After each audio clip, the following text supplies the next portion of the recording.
जय श्री महाकाल, हर हर महादेव, जय शिव शंभो। दोस्तों, आप सभी का आपके अपने चैनल में बहुत स्वागत है।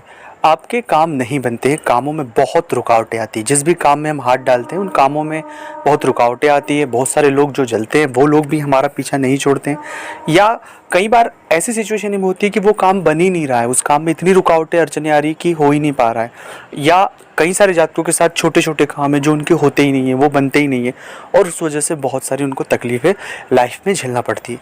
तो क्या कारण है आपके साथ जीवन में कि कार्यों में आपके रुकावटें आती है, और अगर बार बार रुकावटें आती है तो कौन सा ग्रह इसके पीछे बहुत ज़्यादा काम करता है।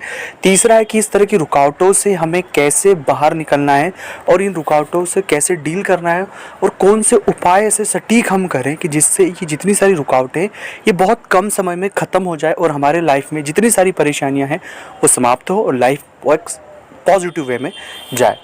सबसे पहले आपसे एक निवेदन मैं करना चाहता हूं कि अगर अभी तक आपने चैनल को सब्सक्राइब नहीं किया है तो प्लीज़ चैनल से जुड़े, कमेंट्स में भोलेनाथ का नाम लिखें। अगर आप चाहते हैं अपनी कुंडली का विश्लेषण हमसे करवाना, स्क्रीन पर नंबर चल रहे हैं, व्हाट्सएप पर अपॉइंटमेंट लेकर हमसे बात कर सकते हैं। उसका फीस शुल्क लागू है। जन्म तारीख, जन्म समय, जन्म स्थान पता होना अनिवार्य है दोस्तों। साथ ही साथ अगर कोई भी परेशानी हो, तकलीफ हो तो एक बार ज़रूर बात करें, शायद आपकी किसी समस्या का सकारात्मक समाधान आपको हमारे पास से ज़रूर मिले। जब कभी भी किसी भी कार्य में रुकावटें आती है, बार बार रुकावटें आती है एक समय के, तो सबसे पहले आप अपनी लाइफ को थोड़े से सालों को ऑब्जर्वेशन कर ले। उदाहरण के लिए कि ये रुकावटें 2 साल से हो रही है, 3 साल से हो रही है, 1 साल से हो रही है, कितने निश्चित अवधि से हो रही है, या 6 महीनों से हो रही है, तो उस अवधि को अभी वर्तमान अपने दिमाग में रख लीजिएगा।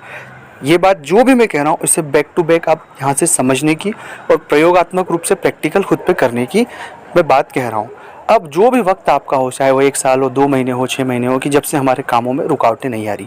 दूसरा, आपके साथ ऐसा भी हो सकता है कि हाँ, कुछ उस काम को थोड़ा सा आगे बढ़ा, फिर वहाँ रुक जाता है, फिर थोड़ा आगे बढ़ा, प्रॉपर जिस स्पीड से उसे होना चाहिए वो नहीं हो रहा है। ये दूसरे वो जातक भी हो सकते हैं।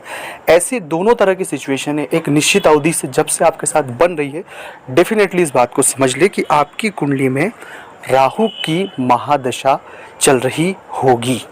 ये बात समझ लीजिएगा। अब आपको अपनी कुंडली के बारे में विस्तार से नहीं पता हो, ये एक अलग बात है, लेकिन कहीं ना कहीं राहु से आपकी कुंडली पीड़ित होगी ही सही। तभी ये बार बार अड़चने आ रही है, तभी ये बार बार रुकावटें आ रही है। दृष्टि हो राहु की, या राहु एक नेगेटिव वे में हो, राहु की महादशा चल रही हो, अंतरदशा चल रही हो, इस वजह से ये परेशानी आपके साथ हो रही है। अब आपको परेशानी की वजह तो लगभग पता लग चुकी। अब इसका समाधान क्या है? समाधान को समझने के लिए बहुत बारीकी से जो बात मैं आपके साथ साझा कर रहा हूँ उन्हें समझने की आवश्यकता है। सबसे पहले समाधान के तौर पर राहु हमेशा शांत होता है ज़रूरतमंद लोगों की मदद करने से। अब आप कहेंगे कि भाई हम इस स्थिति में नहीं है कि हम किसी की मदद कर पाएँ। भाई ये बिल्कुल नहीं कह रहा हूँ। आप चींटी को दाना दे सकते हैं, आटा दे सकते हैं, ये तो कर ही सकते हैं। आप किसी ज़रूरतमंद को 2 रोटी दे सकते हैं, ये तो कर ही सकते हैं। तो जो भी एक अपने स्तर से छोटी मदद निस्वार्थ भाव से करे, वही राहु है। क्योंकि राहु तभी प्रसन्न होता है जब किसी निसहाय की आपने सहायता की हो, चाहे वो तिनके की सहायता क्यों ना हो। एक बहुत बड़ा दायरा है, इसे आपको समझने की आवश्यकता है।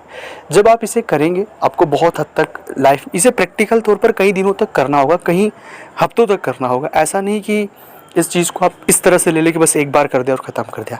ये हमारे जहन में हमेशा रहना चाहिए। दूसरा है गुरु मंत्र का जप। अब आपके पास गुरु मंत्र तो होगा नहीं, बहुत से जातकों के पास होगा, बहुत से जातकों के पास नहीं होगा। ऐसी स्थिति में आप ओम नमः शिवाय का जाप करें। नमः शिवाय, नमः शिवाय, नमः शिवाय का जब आप नमः शिवाय का जाप करेंगे तो पाएंगे कि कुछ ही दिनों में इस तरह की अड़चने और रुकावटों में एक बहुत ही ज़्यादा सडन चेंज आपको दिखाई देगा। तीसरा प्रयोगात्मक करना है, जो भी अपने घर के आसपास मंदिर हो वहाँ इत्र, भगवान भोलेनाथ को इत्र अवश्य रूप से लगाना है। इन तीनों प्रयोगों को करने से आपकी लाइफ में जितने रुके हुए कार्य इनमें तेजी आएगी और वो काम बनना शुरू हो जाएंगे। अगर ये वीडियो आपको अच्छा लगा तो लाइक करना, अपने दोस्तों के साथ साझा करना। ओम नमः